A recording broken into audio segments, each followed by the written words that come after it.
Si últimament has volgut independitzar-te o canviar-te de pis, hauràs vist probablement que el mercat de l'habitatge a Barcelona està fatal. Concretament, a mi em va passar fa poc que vam canviar de pis i vam estar mirant lloguers a Barcelona i vaig veure que és un problema complicadíssim. No només passa a Barcelona, passa a moltes capitals europees, passa a molts punts de la costa catalana també, però és un problema que ens afecta a tots i hem basat que al vídeo d'avui podríem parlar d'aquest problema, quines possibles solucions hi han, si són realment possibles aquestes solucions, però bueno, comencem. Com a bon economista, o almenys persona que té una carrera d'economia, et puc dir que això és un problema d'oferta i demanda. És que al final hi ha molta gent que vol venir a viure a Barcelona i molts pocs pisos disponibles per tota aquesta gent. I això passa amb tota aquesta vida. Jo aquest Nadal volia comprar un airfryer, estaven esgotades a tot arreu i al final, en el lloc que et trobes que n'hi havia una, doncs eren com 40 o 50 euros més cars del que tu havies vist abans. Perquè quan hi ha poc d'una cosa i està molt valorada, el preu puja. Aquest seria el problema explicat una mica de manera senzilla, però imagino que esperes alguna més d'aquest vídeo. Llavors he pensat que podem parlar de diferents coses. Primer, podríem parlar d'aquests problemes de que hi ha molta demanda, que hi ha molt poca oferta. Després podem veure quines solucions hi poden haver com a societat que vulguem solucionar aquest problema, a veure què hi podem fer. I al final crec que podem parlar potser d'alguns consells que et puc donar entre tu i jo, en el teu cas individual, que potser et vols independitzar o canviar de pis, què pots fer per portar unes finances que més o menys t'ho permetin, si és que això és possible, viure a Barcelona, com a barceloní, al 2023. Comencem amb el primer problema, doncs, i és que hi ha molta demanda. Tothom vol venir a viure a Barcelona.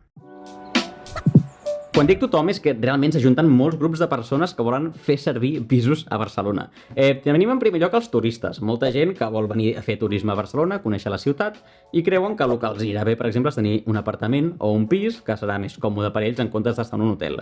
Tu com a propietari, si tens un pis, pots decidir que el millor ús que li pots fer perquè et donarà més ingressos o perquè et fa il·lusió és que el teu pis el llogaràs a persones que volen venir a descobrir la ciutat. I aquesta és una dels grups de persones que demanden pisos de lloguer a Barcelona. El segon grup són, hi ha els barcelonins, no? O sigui, les persones d'aquesta ciutat que hem nascut aquí, hem crescut aquí, i ens agrada viure aquí. I pel motiu que sigui ens volem independitzar, ens volem canviar de pis i també busquem nous pisos de lloguer a la ciutat. Jo parlo de l'exemple del lloguer perquè és el que conec, però imagino que molts d'aquests problemes també apliquen si estàs buscant comprar-te un pis a Barcelona. Podríem tenir un tercer grup, que és gent estrangera que vol venir a viure aquí a Barcelona perquè viure a Barcelona està molt guai. I en aquest món tan globalitzat on podem treballar des d'on vulguem, o les empreses obren noves seus internacionals a diferents ciutats, moltes empreses escollen Barcelona per invertir, muntar-hi unes oficines i atraure talent internacional o local i treballar des d'allà. Això fa que molt talent internacional es vegi atret a venir a Barcelona, vens a viure a una ciutat que l'estil de vida està molt xulo, el temps és increïble i a sobre treballes per una bona empresa, puntera, tecnològica, el que sigui. Això és un nou grup de gent que normalment tenen unes rendes, uns sous més alts que un barceloní mitjà i que també posa pressió, també són gent que demanen pisos per Barcelona. A veure, aquí he parlat sobretot d'estrangers que guanyen molts diners i volen venir a Barcelona, però la veritat és que independentment dels diners que guanyin, hi ha gent de tots els continents que volen venir aquí. Potser no ho he dit prou en aquesta part, però bueno, enteneu així i seguim.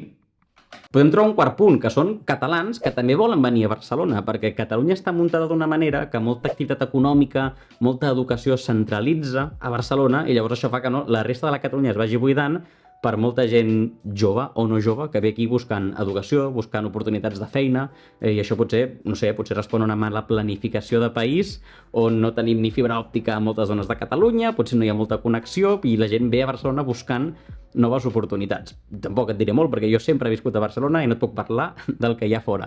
Però bueno, aquest és un quart grup, no? Catalans, gent que no està a Barcelona però que òbviament volen ser barcelonins perquè a Barcelona els donen unes coses que fora no troben. Tot això és una lluita de gent que vol venir a viure a Barcelona i que vol pisos a Barcelona, no? Barcelonins, catalans, estrangers que s'hi volen quedar un temps, estrangers que venen a fer turisme. Com et dic, hi ha molta demanda, tothom vol venir a Barcelona. Això no tindria per què ser un problema si no fos perquè l'oferta de pisos és molt limitada. La qüestió és que el nombre de pisos que hi ha a Barcelona una mica és el que és, i Barcelona té molt difícil per créixer. Si la mirem des de dalt, doncs en un costat tens el mar, i segurament no volem posar-nos a construir pisos al mar i destruir la costa que tenim ara només per fer créixer la ciutat. A l'altre costat tenim Collserola, un espai natural que el volem mantenir i que a més segurament si ens poséssim a construir allà tampoc seria una construcció així plana, superfàcil per anar amb carrils bici i carrils bus a tot arreu, sinó que hauríem de respectar construir sobre una muntanya. I als altres dos extrems, Barcelona ja ha crescut una mica tot el que podia, ja et trobes amb Badalona, ja et trobes amb Hospitalet i aquí literalment ja són dues poblacions diferents, tot i que tot és la mateixa àrea metropolitana. Barcelona aquí ja s'acaba. Llavors, Barcelona, com ocupar més espai, és difícil que acabi ocupant més espai. L'última variable que ens quedaria seria créixer cap amunt, és a dir, fotre gratacels a l'Eixample, bàsicament. Allà on ara tenim edificis que tenen 5, 6 o 7 plantes, ficar edificis de 20, 30 o 40 plantes. Seria una manera pràctica, no sé si gaire estètica o gaire funcional, però no era pràctica de ficar molts pisos en el mateix espai que ara mateix tenim a Barcelona. Hi ha un argument que es repeteix quan parlem d'això de que a Barcelona hi ha pocs pisos perquè la gent llogui, i és que es diu que els fons voltors i els bancs el que passa és que tenen molts pisos realment, però els mantenen buits, de manera que així realment hi ha molts pocs pisos disponibles per llogar, i això fa que si n'hi ha pocs, siguin més cars.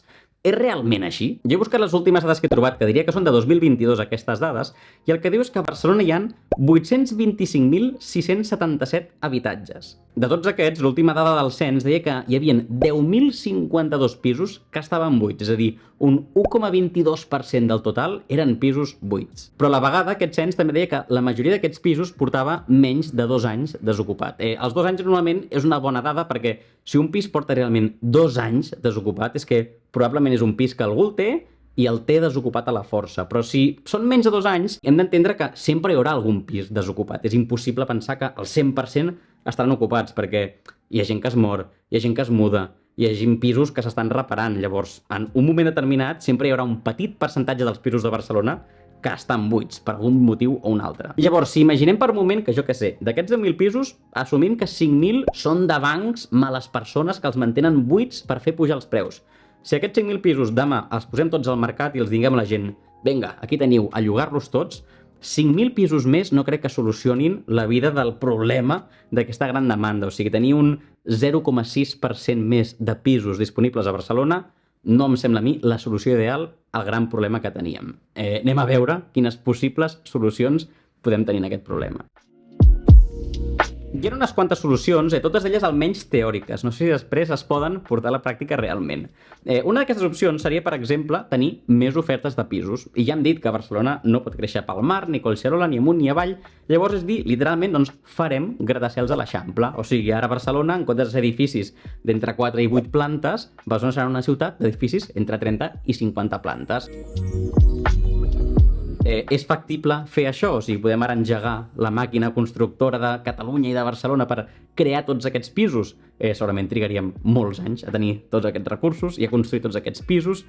Llavors, no sembla que hagi de ser una solució, almenys a curt termini. Pots comentar, si vols, què et semblaria que tinguéssim gratacels a l'Eixample. També podríem mirar de reduir aquesta superdemanda que tenim per venir a Barcelona, i al final això és fer Barcelona una mica menys atractiva. La podríem mirar de fer una mica menys atractiva pels turistes, i llavors perdríem els ingressos que traiem del turisme, però potser tindríem més pisos disponibles pels barcelonins. Aquí ja seria qüestió de decidir doncs, que tanquem discoteques o que ja no hi ha vols de baix cost o no sé què hauríem de fer, però que els turistes ja prefereixin anar a un altre lloc abans que venir a Barcelona. També podem fer-la menys atractiva per tots aquests catalans que venen a Barcelona buscant oportunitats de formació o laborals. I això vol dir des de, jo què sé, fer millors connexions de manera que tu puguis viure fora de Barcelona, però tinguis molt bona connexió i no et faci falta viure a Barcelona per estar aquí, o fer més atractives altres punts de Catalunya on la gent realment digui jo vull anar a buscar oportunitats de formació i laborals a Girona, o a Lleida, o a molts altres punts de Catalunya. Això ja és una decisió molt de país, no? Què volem? Una Catalunya amb una Barcelona molt forta, molt potent, molt centralitzada i una resta de la Catalunya mig buida? O volem una Catalunya ben equilibrada on hi hagin diferents punts i oportunitats per tot el territori?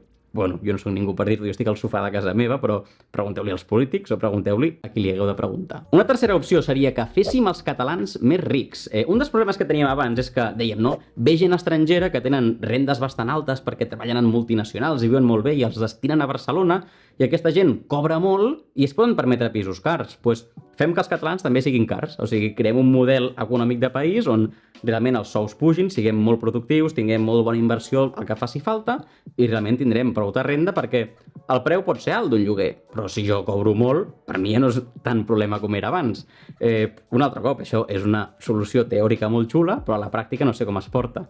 El que et dic, pregunta-li als polítics quins plans tenen ells per fer que els catalans, en general, siguem més rics i ens puguem permetre totes aquestes coses. Una altra solució podríem tenir, doncs, per exemple, tenir més parc d'habitatge públic, és a dir, són aquests pisos, no?, que el propietari és l'Estat i llavors l'Estat no vol llogar-lo a algú i guanyar diners, sinó que el posa a un lloguer d'un preu just, entre cometes, i que no cal que obtinguin beneficis. Bueno, aquí entrem una mica en llavors el debat de en què volem que vagin els nostres impostos, si en pagar hospitals i escoles i carreteres o en poder comprar pisos perquè els catalans hi puguin viure.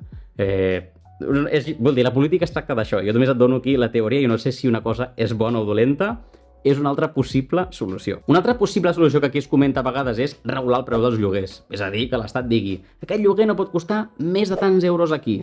El que passa és que no hi ha gaire evidència, no hi ha gaires proves de que això hagi passat i realment hagi funcionat. A Barcelona es va fer durant uns mesos, va semblar que al principi funcionava, però després com a mig termini es va veure que segurament estava disminuint l'oferta de pisos. És a dir, que un propietari que tenia un pis llogat deia, hòstia, si jo no puc pujar el preu d'aquest lloguer per fer front a possibles reparacions que he de fer i a inflació i el que sigui, doncs prefereixo no llogar-lo i potser me'l venc. I això és el problema aquest de que llavors hi ha menys pisos un altre cop en oferta per llogar-se. I això una mica agreuja el problema més que el soluciona. També passava amb això, que jo m'hi vaig trobar molt, i era que com que el propietari no pot pujar el preu del lloguer per trobar un bon llogater que realment pugui pagar una pasta per viure a certa zona de Barcelona, el que feia llavors era demanar-te moltíssima documentació i algunes agències et demanen doncs, el contracte de feina, les últimes nòmines, moviments bancaris, moltes coses que no sé si són legals demanar, però era una mica la contrapartida, no? Si no poden tocar-te el preu, intentaran discriminar-te de moltes altres maneres per trobar un bon inquilí, un bon llogater. Que moltes vegades això es feia només posant un preu alt i una mica acabaves trobant una bona persona, entre moltes cometes, que pogués pagar un lloguer alt. Una última solució que tinc aquí, no sé si és legal o no, és que fem lleis que realment discriminin i facin a favor dels catalans. I que tu a l'hora de llogar un pis a algú, doncs si hi ha algú català que te'l vol llogar o algú barceloní que te'l vol llogar, tingui preferència davant d'altra gent que no sigui barcelonina i el vulgui llogar. Crec que això deu anar contra moltíssimes lleis de drets humans o de la Unió Europea almenys. Llavors, bueno, és una altra opció que tenim, no crec que sigui gaire factible. Vist tot això, no sembla que sigui un problema que anem a solucionar en els pròxims mesos com a societat, perquè no ens estem posant gaire, però bueno, anem a mirar si hi ha algun consell que et pugui donar perquè, no sé, t'organitzis almenys les teves finances i en la teva decisió personal d'independitzar-te o canviar-te de pis, a veure si podem fer alguna cosa. Aquí no esperis tampoc trobar-te cap consell màgic per trobar un bon pis a Barcelona, perquè si no ja me l'hagués aplicat jo mateix, però bueno, dues coses que sí que pots fer és, jo et diria, no tinguis pressa i estigues molt de temps allò amb alertes en els diferents portals com Idealista i així, i anar comparant molt, i fins que no trobis un que realment t'agradi, no et precipitis, perquè és que és un mercat boig. I també et diria que també estiguis molt atent si hi ha coneguts que vulguin llogar un pis, que busquin algú de confiança. Molts cops les millors oportunitats no acaben sortint Idealistes, sinó és algú que diu, hòstia, jo tinc un pis, però no vull haver de començar això, no? A buscar un llogater per internet que no coneixes, a veure si trobés algú que em cuidés el pis i pagués òbviament que pagui lloguer, no? Però que et sentis a gust tenint aquell llogater. Llavors això és una mica estigues atent als teus voltants. Quins serien uns bons consells per gestionar les teves pròpies finances personals? Primer de tot, que no t'independitzis o et canviïs de pis si no tens molts diners estalviats. Jo et diria, no sé, és que 10.000 euros estalviats o alguna cosa així, però que realment qualsevol mudança, ja et dic, entre haver-te de comprar-te mobles, haver-te de mudar, despeses que tindràs extras perquè ara no tinc sopar aquest dia que m'estic fent la mudança i m'he de comprar un telepizza. Passaran moltes coses i llavors tingues clar que tens primer un coixí de diners estable que et permetrà, òbviament, fer front a les despeses de la mudança i tot i així no quedar-te a zero. Si tu estalvies i els teus estalvis després te'ls gastes tots per mudar-te, hòstia, tornes a començar des de zero i això és molt dur. Llavors, el primer consell, espera't a tenir uns bons estalvis abans de mudar-te. Pel segon consell et parlaré de la norma del 50-30-20. Hi hem parlat molts cops en aquest canal, si ho recordes, i diu que dels teus ingressos, no, el 50% haurien de ser despeses vitals, el 30% haurien de ser despeses extraordinàries i el 20% sempre hauries d'estalviar. Doncs bé, si tu vols viure a una gran ciutat com Barcelona, com Madrid, com París, ves assumint que segurament hauràs de dedicar el 50% dels teus ingressos directament al lloguer o a l'habitatge. Això vol dir que si us en parella, doncs un d'aquests dos sous ja anirà dedicat a pagar l'espai on estàs visquent. Aquest sí que seria per mi el màxim. No acceptis que el teu lloguer o la teva hipoteca sigui més del 50% dels teus ingressos. Això seria posar-te en una situació bastant perillosa. I el tercer consell, a més de tenir molts estalvis i de no passar més del 50% en lloguer, seria que sempre segueixis estalviant. No sé si un 20% d'aquest 50-30-20, idealment sí, però no prenguis la decisió d'independitzar-te o d'agafar-te un pis nou si el que has de sacrificar és estalviar a final de mes. Com veus, no són consells gaire esperançadors o no aconseguiràs hackejar el sistema immobiliari, però bueno, si estàs considerant aquesta opció, no, crec que són 3 idees que potser et poden ajudar a veure si estàs preparat per fer el salt, entre cometes, o mirar coses o no. Una mica ja està, podem deixar el tema aquí, és un tema molt complex i m'he deixat moltes idees, o sigui, això no és una explicació completa del problema perquè és tan complicat que he hagut de sintetitzar i resumir molt per fer-te aquesta explicació. Però bueno, pots deixar als comentaris si tens opinions al respecte o alguna experiència d'això, no? De lloguers o d'hipoteques que vulguis compartir. Com sempre, comparteix aquest vídeo si creus que algú li pot interessar, deixa un like si t'ha agradat. Imagino que ja està, hi ha molts més vídeos al canal, subscriu-te i ens veurem la setmana que ve amb un nou vídeo. Adeu!